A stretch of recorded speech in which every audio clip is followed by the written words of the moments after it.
Salut tout le monde! Aujourd'hui on se retrouve pour une nouvelle vidéo produit terminé. On a comme d'habitude de la skincare, des produits pour le corps, pour les cheveux, un petit peu de maquillage aussi et des parfums. Sur ce, prenez une petite boisson fraîche vu qu'il fait toujours super chaud et c'est parti!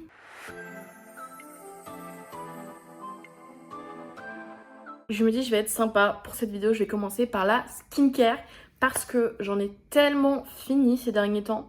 Je suis grave choquée. En tout cas, on a les produits Yepoda que j'ai enfin terminés. J'avais les deux crèmes hydratantes, celle de jour et celle de nuit. Donc celle de nuit c'est The Midnight Magic Cica Lavender Sleeping Mask. Donc c'est plutôt un masque presque hydratant pour la nuit. Et ça se ressent en termes de formule, c'est très épais. Comparé à juste la crème hydratante du jour, donc c'est The Make My Day Cream Cica Jojoba Day Cream. Franchement, je l'ai grave aimé la crème de jour. Celle de nuit, je l'ai trouvée un peu trop riche pour moi, je pense, et vu que j'ai une peau à tendance grasse sur la zone T, c'est pour ça. Cependant, l'inconvénient, c'est les packaging. Je pense que vous allez le voir, mais il reste un peu de produits que j'ai pas réussi à attraper vu que c'est des produits en pompe.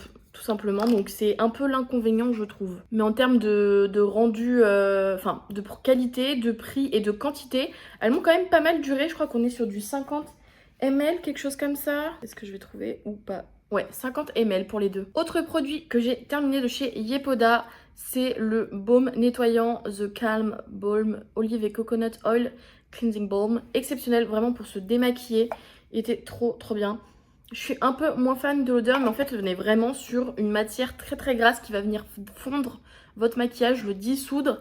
Vous le lavez un premier coup et par contre, il faut faire un double nettoyage derrière parce que c'est vraiment très gras. Genre, vous gardez pas ça sur votre visage. Pour rester dans la K-Beauty, j'ai aussi terminé cette crème hydratante SPF 50 plus PA plus.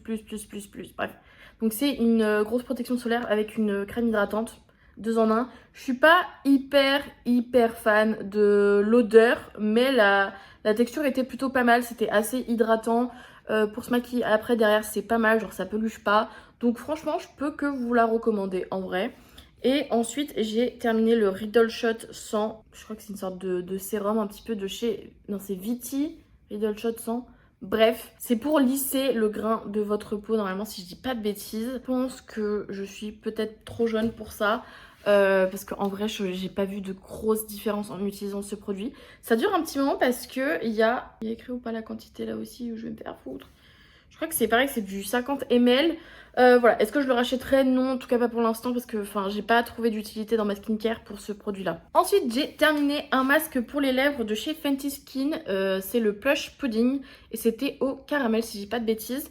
Donc celui-ci, je l'avais depuis vraiment super longtemps. Je l'avais acheté pendant un Black Friday et je l'avais eu en grosse promo. Genre, je crois que je l'avais payé 11 ou 12 euros alors qu'il coûte le double normalement. Donc voilà, je l'ai vraiment bien aimé. C'est vraiment un masque pour les lèvres très épais qui permet de vraiment englober vos lèvres et de les garder hydratées toute la nuit. Genre ça vous évite d'avoir les lèvres sèches. Il m'a grave sauvé à plusieurs reprises. Ensuite, j'ai terminé les toner pads à la vitamine C de chez Pure and Care que j'avais acheté chez Normal. J'ai aussi ceux au collagène en ce moment que j'essaie de terminer. Et ces derniers temps, j'utilisais en coton où je mettais une lotion dessus en plus. Mais ceux à la vitamine C, genre j'ai vraiment vu la différence. Notamment quand je me mettais de l'autobronzant et que je passais après, le lendemain ou plus tard dans la soirée, mon coton à vitamine C. Genre je voyais en fait l'autobronzant partir avec. Donc c'est un signe que ça fonctionnait quand même pas mal en termes de vitamine C. Après les toner pads de manière générale en fait je les utilise pas assez ou autant acheter une lotion et du coton, vous voyez ce que je veux dire. Mais voilà, après je les avais payés 5 euros. Donc bon, c'est pas que je les aime pas. C'est juste que je suis pas très consommatrice de toner pads de base. Et je pense que j'en rachèterai pas pour cette raison même de d'autres marques. Je les utilise pas assez. Dernier produit skincare, c'est encore mon eau micellaire de chez Garnier à la vitamine C. Donc ça je l'ai terminé avant de réutiliser les toner pads. Elle est vegan etc. Et pareil, super efficace. Je trouve que tout ce qui a de la vitamine C, ça aide vraiment à faire partir les petites taches, les petites cicatrices. Donc voilà. Faudra que je vois pour en réincorporer dans ma skincare. Parce qu'en ce moment j'en ai pas. Mais c'est vraiment pas mal. On passe au parfum. Tout d'abord, j'ai terminé ce parfum que j'avais acheté chez Normal et qui vendent encore. Donc la marque c'est Mido Botanical Scent Crisp and Tangy. Non, ok, c'est Mido le parfum et la marque je crois que c'est Crisp and Tangy. Bref, c'était un format voyage et il sentait la fleur d'oranger et le frais. Je trouve que vraiment c'était exceptionnel. À mon avis, il passerait même mieux pour cet été que pour ce printemps. Mais bref, vu que ça sentait la fleur, je l'ai bien aimé ce printemps. J'ai également terminé cette petite brume de chez Rituals qui est censée aider à dormir. Enfin, c'est une brume pour l'oreiller, si je dis pas de bêtises. J'ai également terminé un parfum Kayali en format voyage. C'est le Vanilla 28. Donc c'est, vous savez, celui qui est très très foncé. Par contre, je suis dégoûtée. J'arrive pas à vaporiser le fond du flacon. Il en reste un petit peu, voilà, c'est dommage. Franchement, j'ai suivi les conseils. C'est de laisser macérer le parfum pendant 1 mois ou 2 et de après l'utiliser. Et c'était topissime. On sent vraiment mieux le parfum et l'arôme que si vous le vaporisez directement après l'avoir acheté. Donc voilà, les conseils de TikTok ont payé. J'ai également terminé un mini format du Bubble Bath réplica de Maison Margiela. Et franchement, j'étais hyper déçue. Pour moi, ça sentait pas le bain. Vous voyez, ça sentait pas du tout ce que c'était censé sentir. Ça sent plus une odeur de Cologne, d'eau de Cologne, un peu ancienne. J'aime pas du tout. Je pense que en fait, c'est vraiment, encore une fois, il y a des gens qui m'ont critiqué dans ma dernière vidéo en mode ouais, t'as pas à dire que ça sent comme une vieille, c'est pas très respectueux. Mais ça, c'est la meilleure définition. Genre, il y a une expression qui existe comme ça, c'est puer la vieille. That's a fact. Genre, no offense, j'ai une grand-mère, je l'adore, mais genre. Et elle pue pas d'ailleurs, ma grand-mère, by the way. Mais juste, ça sent vraiment l'odeur des personnes âgées, genre les vieilles eaux de Cologne, et je trouve ça vraiment dommage. Je m'attendais à une odeur plus douce, en fait, plus savonneuse que ça. Pour les produits cheveux, j'ai terminé le Perk Up, donc c'est le shampoing sec de chez Annika, que j'avais eu en cadeau vu que je suis membre Silver chez Sephora. Et franchement, il était vraiment pas mal, genre vous en mettez et ça va tenir 2-3 jours quoi dans vos cheveux en tout cas. Vous n'aurez pas besoin de vous les laver pendant 2-3 jours après l'avoir utilisé une seule fois. Là où un shampoing sec classique genre Baptiste, vous allez devoir le réappliquer tous les jours. Après, j'ai vu les prix, c'est genre 18 € pour le petit format et je sais pas combien pour le grand format. Je vais pas mettre ce prix là dans un shampoing sec, on est bien d'accord, je suis trop pauvre pour ça. Mais vu qu'il était gratuit, je peux vous dire qu'en tout cas d'un point de vue sans l'aspect prix, il était vraiment top, genre vraiment crazy, genre si vous voulez me l'offrir, il n'y a pas de souci quoi. En shampoing, j'ai fini le ultra doux Garnier Trésor de miel. Je l'avais déjà acheté autrefois et je sais pas pourquoi je le rachète parce qu'à chaque fois je suis déçue et je le trouve bof sur mes cheveux. Donc c'est pour les cheveux fragiles, cassants. Bref, franchement c'est clairement un produit en fait que je vais arrêter de racheter ou alors je le rachèterai juste pour mon copain parce que lui il fait même pas gaffe à ce qu'il met dans ses cheveux. Mais voilà, je trouve qu'il n'y a vraiment pas d'effet de résultat et je trouve aussi qu'il se termine super vite, super vite.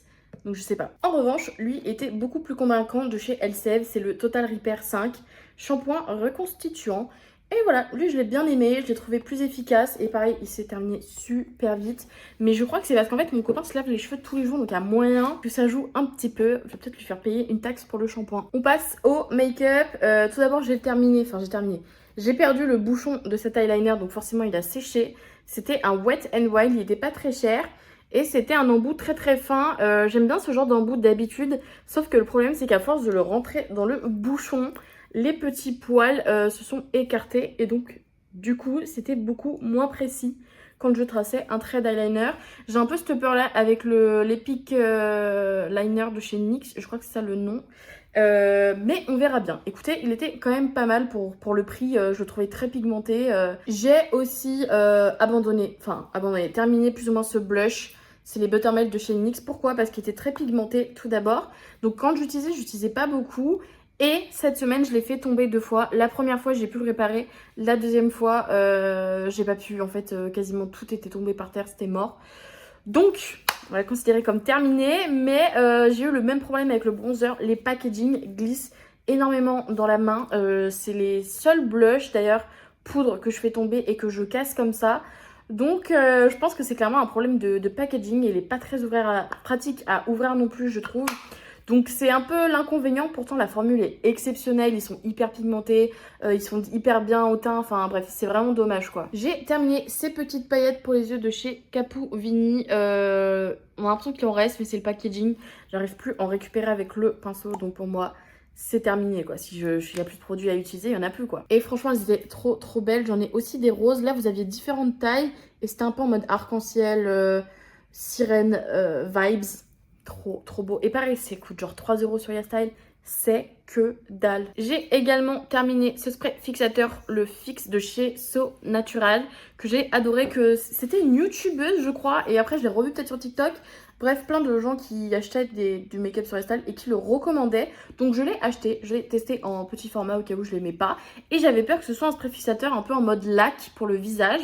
Mais en fait pas du tout, c'était une brume un peu hydratante mais qui fixait quand même. Donc franchement j'ai trop aimé. Je le rachèterai peut-être à l'occasion lui aussi. On passe aux produits pour le corps. Alors ce mois-ci j'ai déjà terminé 2 gels douche. J'ai le Ritual of Yosakura qui était super. Franchement, il sentait bon.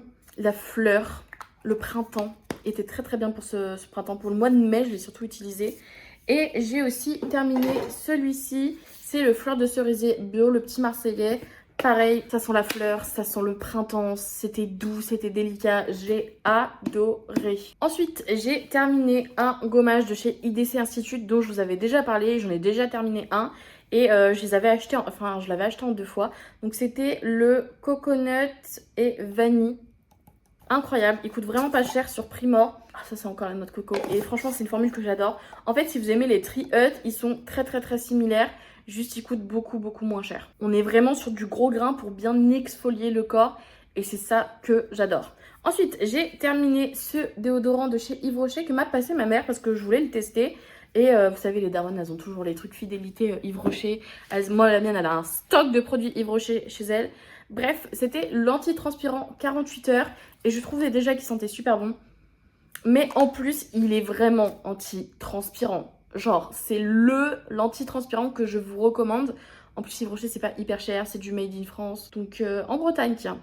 Et clairement, je vais lui demander de m'en reprendre, en fait, si elle peut. Ou j'irai me l'acheter moi-même. Parce qu'il sent super bon et qu'il est vraiment anti-transpirant, il est canicule proof quoi. On continue avec les déodorants. J'ai terminé le Sol de Janeiro pardon. Donc c'est le Chirosa 62. Là c'est pareil, on est sur un anti-transpirant qui a pas d'aluminium, enfin pas de sel d'aluminium. Et franchement j'adore l'odeur, voilà. Et d'ailleurs vous pouvez garder le packaging et juste acheter les recharges, donc ça c'est vraiment pas mal. Après, est-ce que c'est le plus efficace en canicule ? Je pense pas. Genre il est bien mais c'est pas le plus efficace. Et si vous mettez un t-shirt noir ou quoi, il y a moyen que ça le tâche un petit peu. Parce que vous savez c'est ce genre de déodorant un peu pâteux en crème quoi. Toujours chez Sol de Janeiro, j'ai terminé la petite Boom Boom Cream que j'avais rachetée. Et bah voilà, je l'adore comme d'habitude. Je trouve qu'elle est un peu cicatrisante, enfin elle fait un peu partir les taches brunes. Si comme moi, genre vous avez plein de boutons ou de taches en été, je sais pas pourquoi mais j'en ai plein.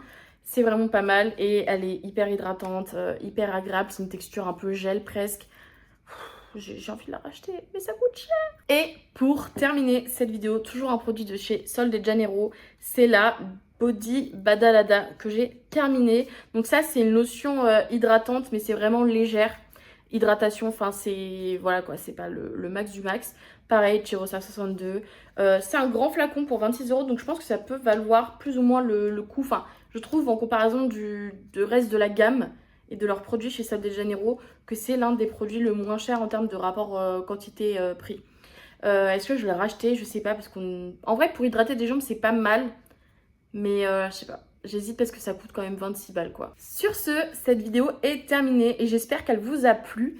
N'hésitez pas à mettre un like du coup pour me dire qu'elle vous a plu ou à commenter si vous avez pu tester l'un de ces produits pour me donner votre avis parce qu'on est un peu tous différents, on n'a pas tous le même type de peau, de cheveux, etc.